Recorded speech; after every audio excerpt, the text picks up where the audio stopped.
Assalamualaikum warahmatullahi wabarakatuh. Waalaikumsalam warahmatullahi wabarakatuh. Alhamdulillah.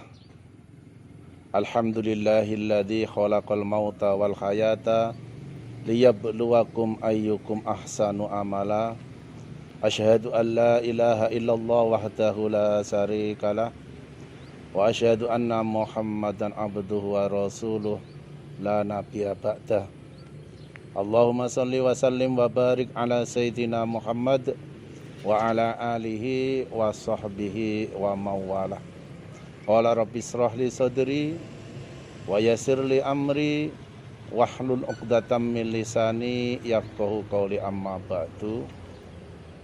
Wa qala Allah ta'ala fi kitabil karim, a'udzu billahi minas syaitonir rajim.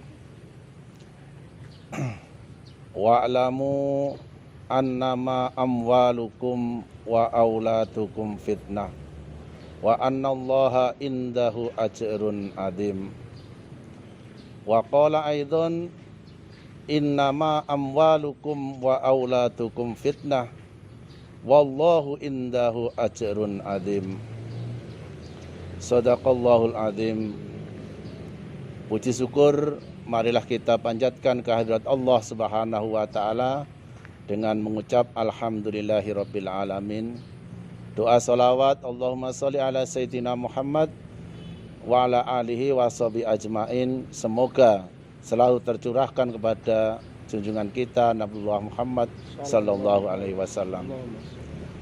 Pemirsa hadirin sekalian dimanapun berada, pada pagi Jumat yang ceria ini kami selaku penyuluh dari kantor urusan agama Kecamatan Bungaraya akan menyampaikan sebuah seruan dari Allah Subhanahu wa taala, yaitu yang berhubungan dengan apa yang kita miliki, yaitu yang namanya harta, dan juga apa yang kita miliki yang berupa anak.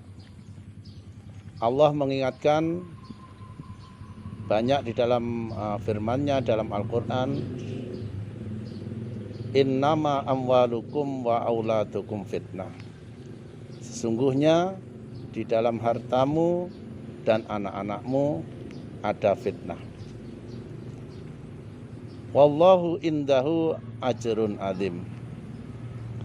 Sementara Allah menyediakan pahala yang besar.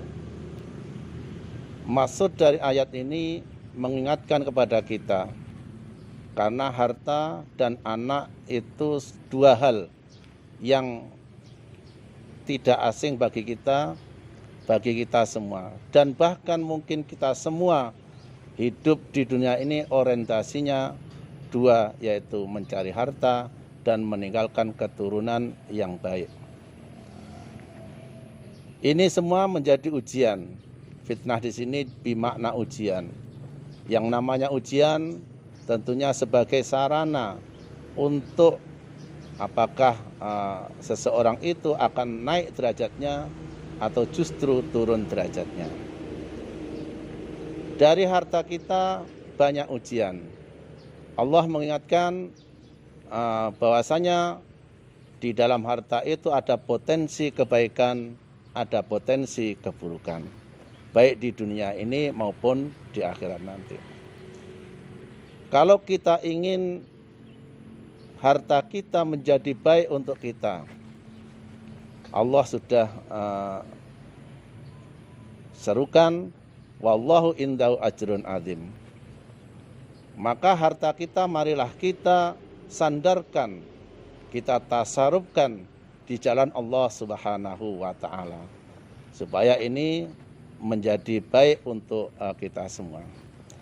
Dalam hadisnya Rasulullah sallallahu alaihi wasallam bersabda, idza mata ibnu adama inqata'a sa'iru amalih illa min salasin shadaqatin jariyah au ilmin yuntafa'u bih au waladin sholihin yad'ulah. Dalam hadis ini yang pertama kali adalah sedekah jariyah. Sedekah jariyah di sini tentunya yang berhubungan dengan harta kita. Dalam firman-Nya yang lain Allah Subhanahu wa taala berfirman, in tuqridullaha qardan hasanah yudha'ifu lakum wa yaghfir lakum wallahu syakurun halim. Kalau kamu mau menghutangi Allah dengan hutangan yang baik, dengan harta yang baik, maka Allah akan melipat gandakan pengembaliannya dan Allah akan mengampuni kalian semua. Jadi kalau kita mau mentasarufkan harta kita di jalan Allah, maka Allah sudah berjanji akan melipat gandakan dan akan memberikan ampunan terhadap orang tersebut. Yang mudah-mudahan kita bisa melaksanakan. Berbicara tentang harta, dalam syariat kita, bagaimana tata cara kita menyandarkan harta kita di jalan Allah. Syariat kita memberi jalan 3 jalan. Yang pertama dengan sedekah wajib yang disebut dengan zakat. Yang kedua dengan sedekah sunat yang disebut dengan infak dan sedekah. Ini semua yang berhubungan dengan harta. Sedekah wajib ataupun zakat, Allah menyerukan beberapa firman-Nya. Salah satunya, masalul ladzina yunfikuna amwalahum fi sabilillahi kamasali habbah ambatat sab'a sanabila fi kulli sumbulatin mi'atu habbah wallahu yudha'ifu liman yasha.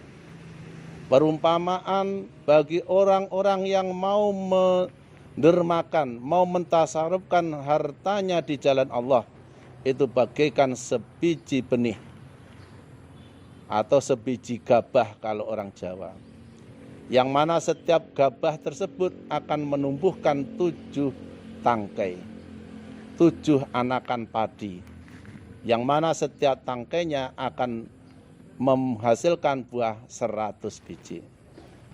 Kalau kita lihat dari sini, betapa murahnya Allah.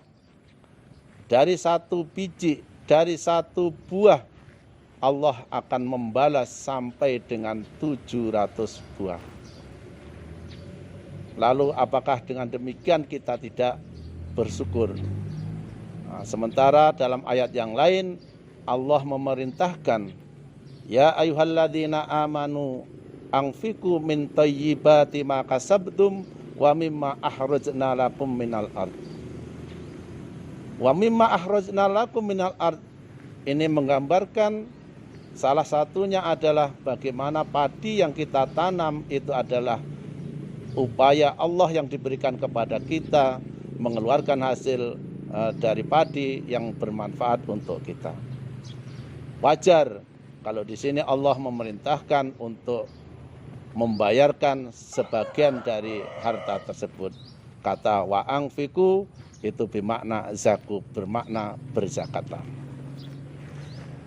Yang kedua dari harta yang bisa yang kita sandarkan kepada Allah dengan cara infak. Infak yang bisa menjamin menjadi sedekah jariyah adalah dengan wakaf.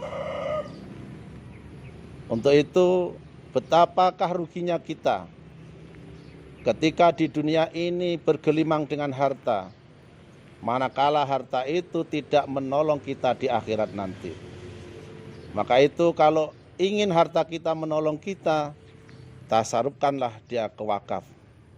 Kalau bisa banyak, kalaupun tidak bisa, ya harus ada sebagian dari harta kita yang kita wakafkan, yang kita infakkan. Karena itu hanyalah satu-satunya harapan bagaimana harta kita bisa menolong kita ketika kita sudah di alam baka ataupun kita sudah di alam akhirat nanti. Yang ketiga, dari harta, bagaimana kita menyandarkan harta kita adalah dengan sedekah. Di sekeliling kita mungkin masih banyak orang yang berkekurangan, orang miskin, yang masih membutuhkan uluran tangan dari orang lain. Dari sini, marilah kita sisihkan beberapa hasil penghasilan kita. Sebagian kecil kalau bisa sebagian besar kita sedekahkan kepada tetangga kita, kepada saudara kita, kepada teman kita yang membutuhkan. Kalau sudah demikian, betapakah indahnya hidup ini kita bisa berbuat untuk orang lain. Bukankah orang yang baik adalah orang yang berguna bagi orang yang lain. Ma'asyiral muslimin rahimakumullah dimanapun berada. Ujian yang kedua adalah anak. Kita tidak punya anak sedih, punya anak senang. Tapi lebih sedih lagi kalau kita punya anak nakal, punya anak yang tidak bisa menghasilkan sesuatu. Mengapa anak bisa dikatakan ajrun azim? Karena dari anak kita akan mengalir pahala. Bila mana anak kita baik, maka kebaikan itu akan mengalir kepada kita. Anak kita mengaji Al-Quran, maka pahala mengaji Al-Quran itu dibagikan kepada kita. Anak kita sholat, pahala sholat itu akan disampaikan kepada kita. Anak kita haji, pahala haji anak kita itu akan disampaikan kepada kita, tanpa mengurangi pahala daripada anak kita. Selanjutnya anak kita nanti akan punya anak dan terus punya cucu dan lain sebagainya, sehingga betapa besarnya keturunan kita akan menyetorkan pahala terhadap kita. Maka itu kita punya kepentingan untuk menurunkan keturunan yang baik. Jangan justru sebaliknya. Kalau kita sampai menurunkan keturunan yang jahat, maka dosa itu juga akan disampaikan kepada kita. Betapa ruginya kita manakala kita sudah di alam baka, kita sudah berada di alam akhirat, di alam barzah, kita sudah harus mempertanggungjawabkan perbuatan kita di hadapan Allah Subhanahu wa taala, masih ditambah dengan dosa-dosa yang dilakukan oleh anak cucu kita. Na'udzubillahi min dzalik. Ma'asyiral muslimin rahimakumullah. Itulah dua hal yang perlu kita perhatikan terkait ayat Allah, innama amwalukum wa auladukum fitnah. Itu sudah menjadi nas Allah bahwasanya di dalam harta kita, di dalam anak kita itu ada ujian. Yang namanya ujian tentunya tidak mudah. Ya mudah-mudahan dengan kita saling nasihat menasihati, ini bisa melewati, memanfaatkan harta kita dan mendidik, mencetak anak-anak kita menjadi anak yang baik, yang berguna bagi kita ketika kita sudah menghadap Allah Subhanahu wa taala. Nah, itulah yang dapat kami sampaikan. Mudah-mudahan ada manfaatnya untuk kita semua. Lebih dan kurang kami mohon maaf yang sebesar-besarnya. Akhirul kalam, wallahul muwaffiq ila aqwamit thoriq.